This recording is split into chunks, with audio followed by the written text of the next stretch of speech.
Why did my stepdad believe his sister instead of taking me to the ER for my allergic reaction? The shrimp hit my plate at my stepdad Raymond's birthday dinner, and I immediately felt the first warning signs. I was 15 years old, sitting at a crowded table at Giuseppe's Italian restaurant with my mom, my stepdad, his sister Denise, and about 12 other relatives I barely knew. The waiter had just brought out the seafood pasta special that Raymond had insisted everyone try, his treat for his 50th birthday celebration. I looked down at the pink curves of shrimp nestled in the linguine and felt my stomach drop. I told Mom about my shellfish allergy when I was 12, after a school lunch incident with crab cake sent me to the nurse's office with hives and breathing difficulties. The school had documented it, sent home paperwork, recommended we get an EpiPen. Mom had promised to tell Raymond when they got married 8 months ago, but I wasn't sure she ever had. I raised my hand to get Mom's attention across the table, but she was deep in conversation with Raymond's brother about their upcoming cruise. The tingling started in my lips and tongue within 30 seconds of the plate arriving, even though I hadn't taken a bite. Cross-contamination from the kitchen, or maybe just the proximity to the allergen. I knew from past experience that I had maybe 5 to 10 minutes before things got serious. I stood up quickly, knocking my water glass over, and the cold liquid spread across the white tablecloth. Everyone stopped talking and looked at me. Raymond's sister, Denise, a large woman with platinum blonde hair and an opinion about everything, immediately said in a loud voice that I was being dramatic and clumsy, that I needed to sit down and stop making a scene at Raymond's birthday dinner. I tried to explain that I was allergic to shellfish, that I needed to leave immediately, but my tongue was already swelling and the words came out slurred and unclear. Mom finally looked up and saw my face, and I watched her expression change from annoyance to concern. She started to stand, but Denise put a hand on her arm and said in that authoritative tone she always used that I was fine, that teenagers always caused drama for attention, and that she'd raised 4 boys and knew when a kid was faking.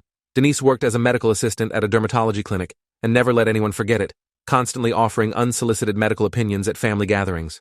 She told Mom that food allergies were mostly psychological, that kids claimed to be allergic to things they didn't like, and that forcing me to sit through dinner would teach me not to manipulate situations. Raymond looked between me and his sister, and I saw the moment he made his choice. He told me to sit down, that Denise knew what she was talking about, that we weren't leaving his birthday dinner because I didn't want to eat seafood. My throat was closing up now, each breath requiring conscious effort, and I could feel hives rising on my neck and arms. I tried to tell him this was serious, that I needed an ambulance, but my voice came out as a whisper, and my vision was starting to blur at the edges. Mom stood up and said we needed to go, that something was clearly wrong, but Denise grabbed her wrist and told her she was being manipulated by a spoiled teenager who wanted attention. She said that if we left Raymond's birthday dinner, it would ruin the entire evening and embarrass him in front of his family. I stumbled toward the restaurant exit, my legs feeling weak and disconnected. The hostess asked if I was okay, and I tried to say I needed help, but no sound came out anymore. My throat had closed completely. I could see her mouth moving, asking questions, but the sound was muffled like I was underwater. She grabbed a manager, and they helped me outside to the sidewalk where the cool evening air hit my face. I was wheezing now, fighting for each breath, my chest tight and my heart racing. The manager pulled out his phone and started dialing 911, but Raymond appeared and grabbed the phone from his hand, saying there was no emergency, that his stepson was being dramatic, that his sister was a medical professional and had assessed the situation.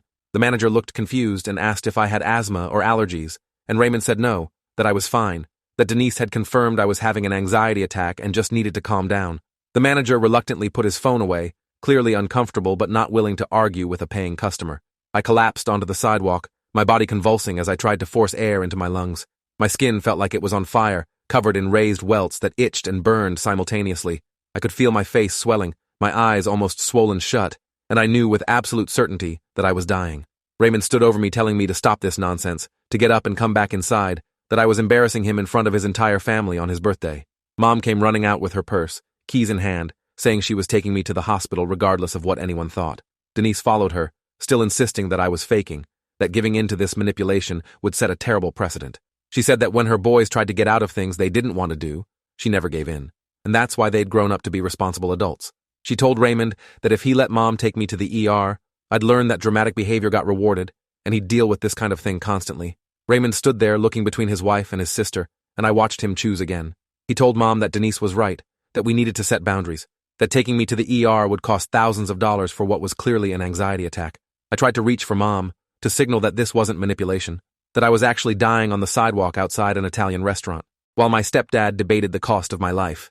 But my arms wouldn't respond anymore, and the edges of my vision were going dark. Mom was crying now, arguing with Raymond, saying she didn't care what it cost, or what Denise thought, that her son was clearly having a medical emergency. Denise pulled out her phone and showed Raymond something some article about teenage anxiety and attention-seeking behavior, using it as evidence that she was right. Raymond nodded along, convinced by his sister's confidence and the apparent authority of a medical assistant's opinion. A couple walking past stopped and asked if they should call an ambulance, and Denise immediately said no, that everything was under control, that she was a medical professional and the situation was being handled. The couple looked at me lying on the sidewalk struggling to breathe and looked skeptical, but Denise assured them in that authoritative voice that I was fine, just having a panic attack, and they moved on reluctantly. Mom tried again to get to me, but Raymond physically held her back, telling her they needed to present a united front, that giving in to my manipulation would undermine their marriage. He said that Denise had helped raise him and knew what she was talking about, that trusting her judgment was important to their family dynamic. I felt my consciousness slipping away, the world narrowing to a tiny point of light surrounded by darkness. My last coherent thought was that my stepdad was letting me die to avoid embarrassing his sister at his birthday dinner. Then everything went black, and I stopped feeling the pain, the fear, the desperate need for air. I was floating in a void where nothing hurt anymore, where I didn't have to fight to breathe, where the terrible itching and swelling and burning all faded into nothing.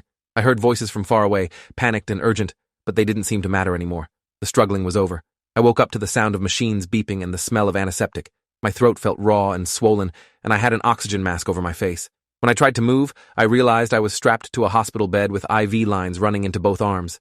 A nurse appeared immediately, adjusting something on one of the machines and asking me to stay calm, that I'd been intubated, and they'd just removed the breathing tube an hour ago. She said I'd had a severe anaphylactic reaction, that my throat had closed completely, and that I'd stopped breathing on the sidewalk.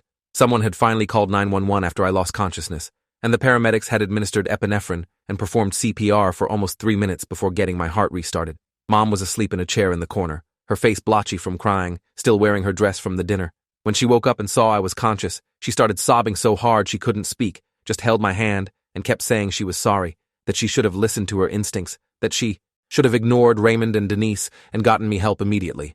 The doctor came in a few minutes later, a tired-looking woman named Dr. Amira Kassab, who explained that I'd experienced anaphylactic shock from shellfish exposure, that I'd been in critical condition when the ambulance arrived, and that another minute or two of delay would have resulted in permanent brain damage or death. She asked why there had been such a significant delay in calling for help, and Mom broke down completely, explaining about the birthday dinner and Denise's insistence that I was faking and Raymond's refusal to let her call 911.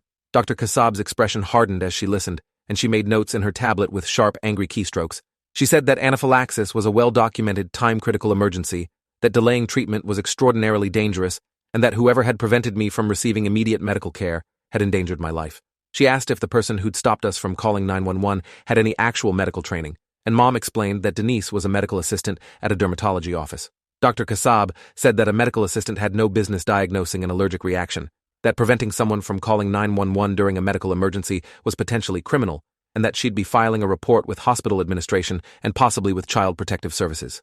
Raymond showed up an hour later, looking defensive and angry rather than concerned or apologetic. He immediately started justifying his actions, saying that Denise had been certain I was faking, that food allergies were overdiagnosed, that he'd been trying to prevent unnecessary medical expenses. Mom stood up and told him to get out, that he'd nearly killed her son by choosing his sister's opinion over obvious medical distress. Raymond argued that anyone could have made the same mistake, that I'd been manipulative and dramatic before, and that Denise had medical experience that made her assessment credible. Dr. Kassab interrupted and said that what he was describing was medical neglect of a minor, that his refusal to allow emergency treatment for a documented allergic reaction constituted child endangerment, and that the hospital was legally required to report the incident. The next few days were a blur of medical tests, visits from social workers, and police interviews. The paramedics who'd responded to the scene had documented that I'd been in full cardiac arrest when they arrived, that bystanders reported a delay of at least 15 minutes between my collapse and the 911 call, and that family members had actively prevented people from calling for help. One of the bystanders, a nursing student, had recorded part of the incident on her phone, capturing Denise telling people I was faking and Raymond physically preventing Mom from calling 911. The video showed me clearly unconscious on the sidewalk while they stood over me arguing about whether I was manipulating the situation. Child Protective Services opened an investigation immediately. The caseworker, a stern woman named Patricia Volkov, interviewed me extensively about the incident and about my home life with Raymond. I told her about other times when Raymond had dismissed my medical complaints, usually after consulting with Denise. The time I'd had strep throat and Denise said I was faking to get out of school, and I'd ended up hospitalized with a kidney infection after the untreated strep caused complications. The time I'd twisted my ankle playing basketball and Denise said I just wanted attention, and I'd walked on a fractured ankle for 2 weeks before Mom finally took me to a doctor behind Raymond's back. The time I'd had pneumonia and Denise diagnosed it as anxiety over a test, and I'd ended up in the ER 3 days later with a fever of 104. Patricia's expression grew darker as I recounted each incident, and she asked why Mom hadn't intervened more forcefully.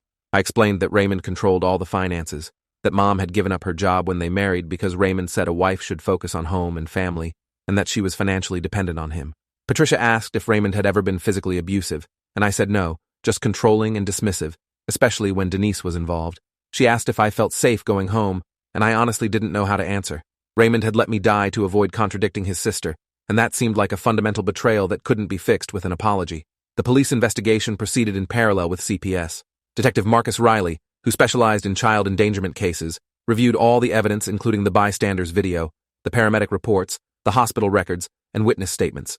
He explained that Washington state law made it a crime to recklessly endanger a child's health or safety, and that preventing medical treatment during a life-threatening emergency met that threshold. He said they'd be interviewing Raymond, Denise, and everyone present at the restaurant, and that charges would likely be filed, depending on what those interviews revealed.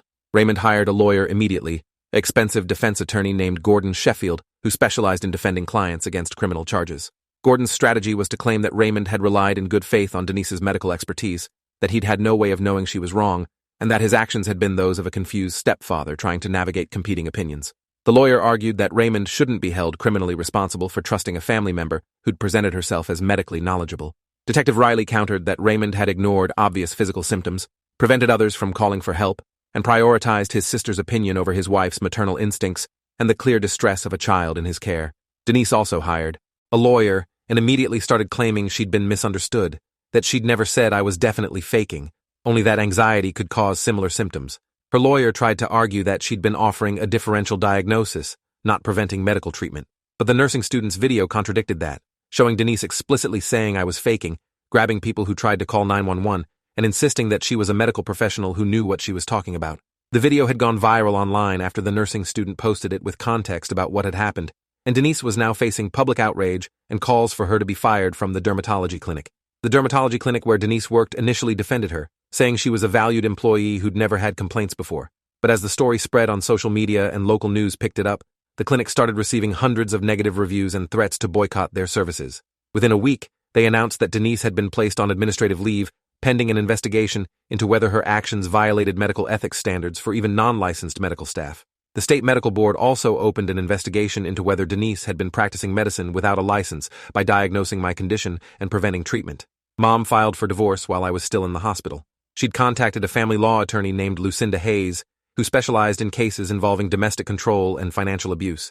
Lucinda explained that while Raymond hadn't physically harmed Mom, his pattern of financial control and his prioritization of his sister's opinions over Mom's judgment and my welfare constituted emotional abuse and created an unsafe environment. Lucinda filed for emergency temporary orders giving Mom full custody of me, exclusive use of the marital home, and temporary spousal support.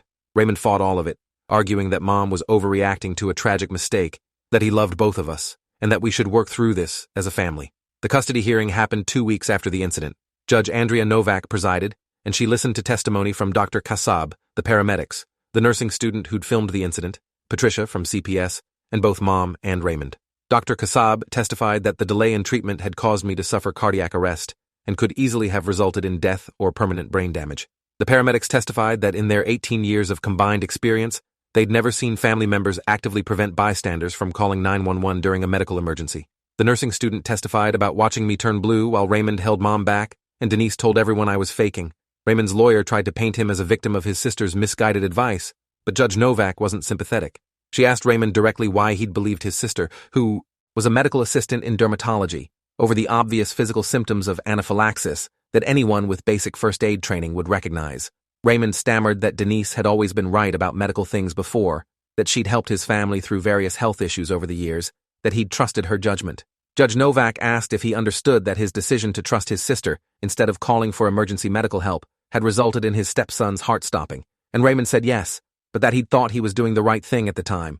The judge's ruling was swift and decisive. She granted Mom full temporary custody of me, gave Mom exclusive use of the marital home, ordered Raymond to pay temporary spousal and child support, and implemented a restraining order requiring Raymond to stay at least 500 feet away from me, unless supervised by a court-approved third party. Judge Novak stated on the record that Raymond's actions constituted child endangerment, regardless of his intentions, that his pattern of prioritizing his sister's opinions over his wife's concerns raised serious questions about his judgment, and that until the criminal case was resolved, she couldn't allow unsupervised contact with a minor child.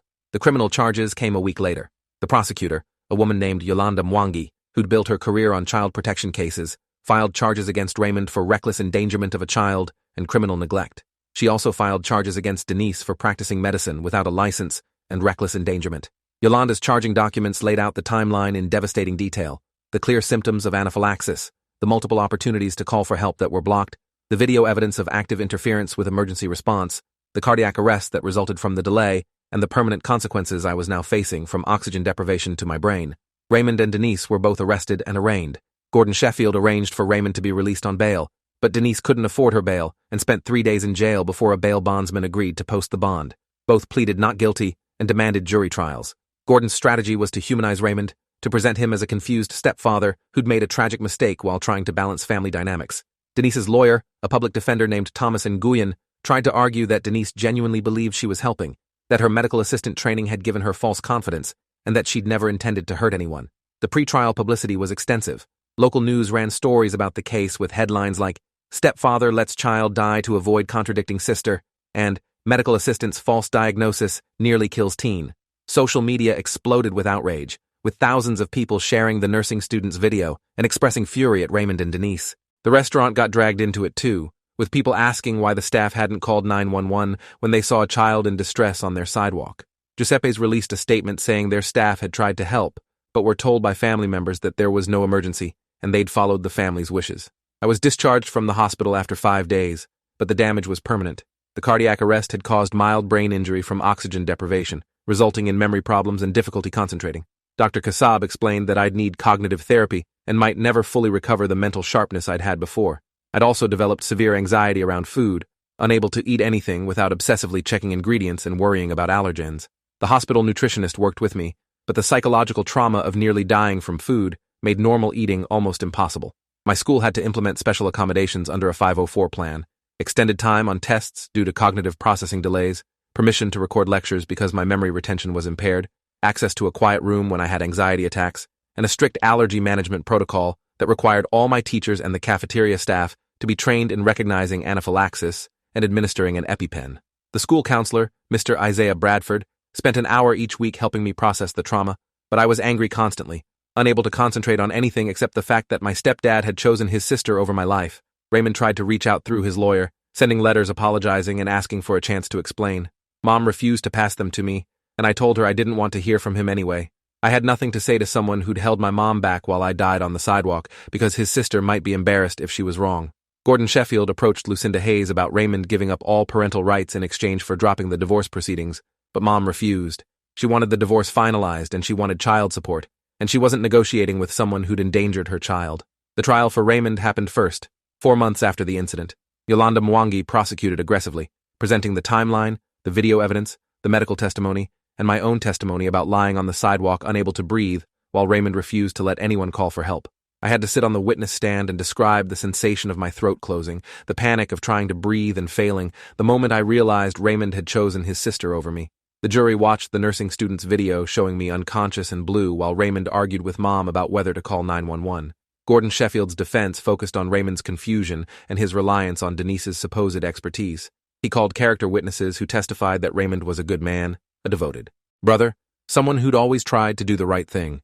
He presented expert testimony from a psychologist who explained how people could be manipulated by confident family members claiming medical knowledge, how someone without medical training might genuinely believe a medical assistant over their own observations. The defense tried to paint Raymond as a victim of Denise's overconfidence rather than a perpetrator of child endangerment. But Yolanda destroyed that narrative in cross-examination. She asked Raymond directly why he'd believed his sister over his wife, who was the child's mother, and knew him better than Denise did. She asked why he'd believed his sister over the obvious physical symptoms visible to everyone present. She asked why he'd physically prevented Mom from calling 911, even after I'd lost consciousness. She asked why he'd continued to insist there was no emergency, even after the manager and bystanders had tried to help. Raymond had no good answers, just kept saying he'd trusted Denise, that he'd thought he was doing the right thing. The jury deliberated for less than 3 hours before returning guilty verdicts on both counts of reckless endangerment and criminal neglect. Judge Novak scheduled sentencing for 2 weeks later. Gordon Sheffield filed immediate notice of appeal, but the judge denied Raymond's request to remain free pending appeal, citing the severity of the offense and the fact that a child had nearly died due to his actions. Raymond was remanded to custody immediately, led out of the courtroom in handcuffs while his family members cried in the gallery. Denise's trial happened 6 weeks later. Thomas Nguyen tried a different strategy, acknowledging that Denise had been wrong, but arguing that she genuinely believed she was helping, that her medical assistant training had given her confidence in assessing symptoms, and that she'd never intended to harm anyone. But Yolanda presented evidence of Denise's pattern of behavior, calling witnesses who testified about other times Denise had diagnosed family members with psychological conditions rather than physical illnesses, always insisting her medical knowledge made her right. The most damaging testimony came from Raymond's ex-wife, a woman named Loretta Finn, who'd been married to Raymond before Mom. Loretta testified that Denise had been a constant problem in their marriage, always inserting her opinions about Raymond's 2 daughters from that marriage, always claiming medical expertise she didn't have. Loretta described an incident where one of Raymond's daughters had broken her wrist, but Denise insisted it was just a sprain, and Raymond had refused to take the girl to the hospital for 2 days until the swelling got so bad that the school nurse threatened to call CPS. Loretta said the pattern had been consistent.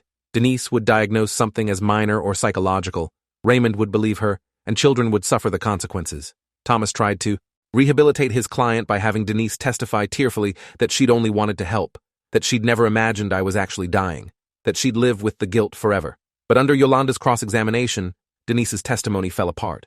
Yolanda confronted her with the video showing her confidently declaring I was faking even after I'd lost consciousness, showed her statements to bystanders claiming she was a medical professional, asked her to explain why she'd physically grabbed people who tried to call 911. Denise claimed she'd been in shock, that she'd panicked, that she didn't remember being that forceful, but the video evidence contradicted everything she said. The jury found Denise guilty on all counts: practicing medicine without a license, reckless endangerment, and criminal neglect. Thomas argued for leniency at sentencing, noting that Denise had no prior criminal record and had already lost her job and her reputation. But Judge Novak was unmoved. She noted that Denise had used her medical assistant position to claim authority she didn't have, that she'd endangered not just me, but potentially other family members over years of false diagnoses, and that she'd shown no insight into how her overconfidence had nearly killed a child. Raymond was sentenced to 18 months in county jail, followed by 3 years of probation.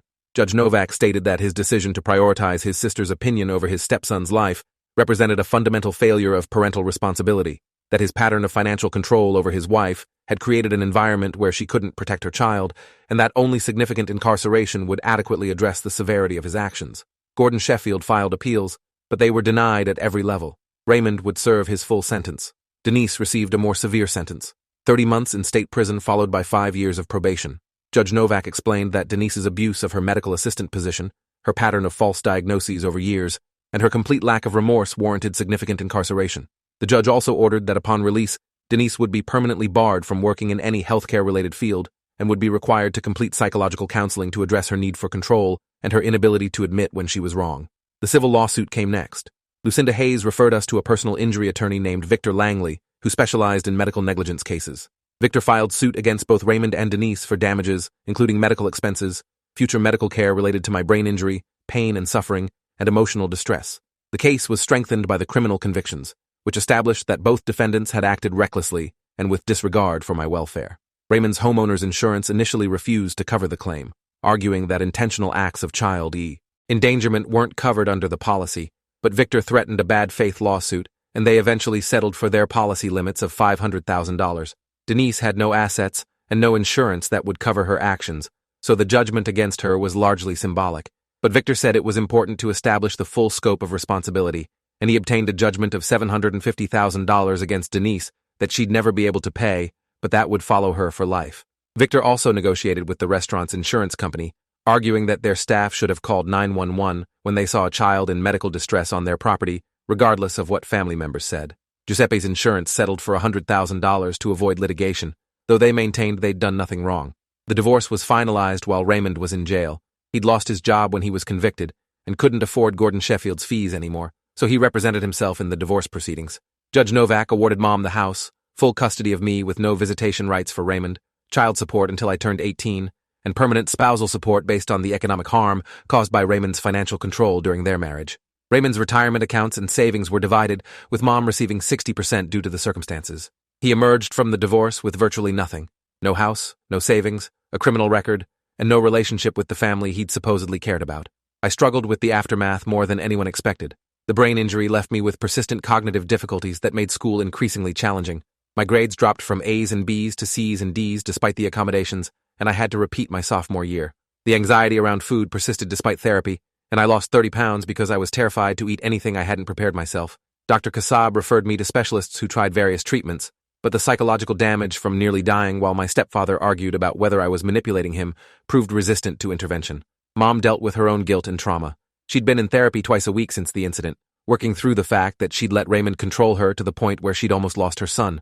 Her therapist helped her understand that financial abuse was a form of domestic violence, that Raymond's control over money and his dismissal of her maternal instincts had been deliberate tactics to maintain power. Mom started working again, taking a job at a nonprofit that helped domestic violence survivors, using her experience to help other women recognize controlling behavior before it escalated to danger. Raymond sent letters from jail that Mom refused to open. His family members tried to reach out, claiming he'd been punished enough, that he'd made a mistake, but didn't deserve to lose everything. Mom told them all that Raymond had made a choice to believe his sister instead of protecting a child in his care, that the consequences he faced were directly proportional to the consequences I'd face for the rest of my life, and that none of them were welcome in our lives. Raymond's brother tried to argue that family should forgive family, and Mom said that family should also protect family, something Raymond had catastrophically failed to do. The nursing student who'd filmed the incident and posted it online became something of an activist for child medical advocacy. Her name was Zara Phillips, and she'd started a nonprofit called Kids First Medical Trust that educated parents about recognizing real medical emergencies and the dangers of dismissing children's symptoms. Zara reached out to Mom and asked if we'd be willing to share our story as part of their awareness campaign, and after discussing it with my therapist, I agreed. We did a video interview where I described the experience and the lasting consequences, and Mom talked about the red flags she'd missed in Raymond's controlling behavior.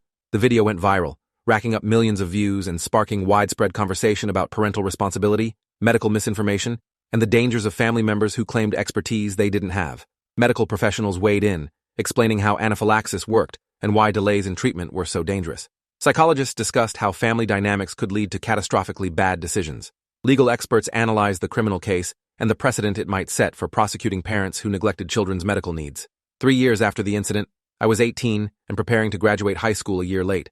The cognitive effects of the brain injury had improved somewhat with therapy and medication, but I'd never fully recovered my pre-incident mental sharpness. College plans had to be adjusted, and I enrolled in community college rather than the 4-year university I'd planned to attend. The anxiety around food had lessened, but never disappeared, and I still carried 2 EpiPens everywhere and obsessively checked ingredient labels. Raymond was released from jail after serving 16 months with good behavior.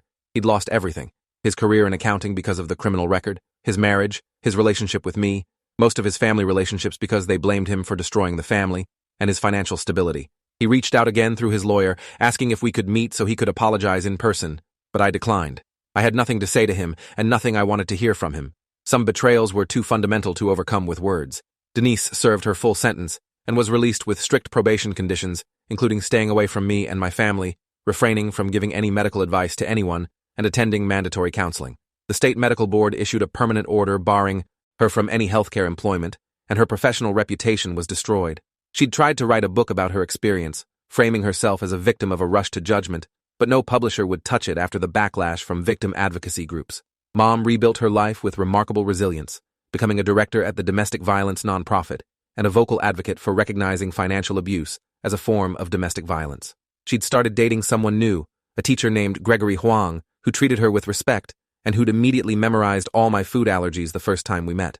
Gregory never tried to be a father figure, just a supportive presence in my mom's life who understood that trust had to be earned through consistent, safe behavior over time. On the 5th anniversary of the incident, I wrote an essay for Zara's nonprofit about surviving a preventable tragedy. I wrote about the moment on the sidewalk when I'd realized my stepdad was choosing his sister over my life, about the permanent consequences of brain injury and psychological trauma, about the long journey of rebuilding trust in adults and in my own body's ability to keep me safe. The essay was published on their website and shared widely, reaching parents who might one day face a similar choice and helping them understand the stakes. I'll never know what my life would have been like if Raymond had called 911 when I first collapsed, if he'd believed me instead of Denise, if he'd prioritized my safety over his sister's pride. But I know who I became because he didn't. Someone who understands that family loyalty has limits, that medical emergencies require immediate action regardless of cost or embarrassment, and that when someone shows you they value someone else's opinion over your life, you believe them the first time. Raymond lost 18 months to jail, but I lost the person I would have been if my stepfather had simply chosen differently when it mattered most. Thanks for watching till the end. Make sure to subscribe and like to not miss the next story.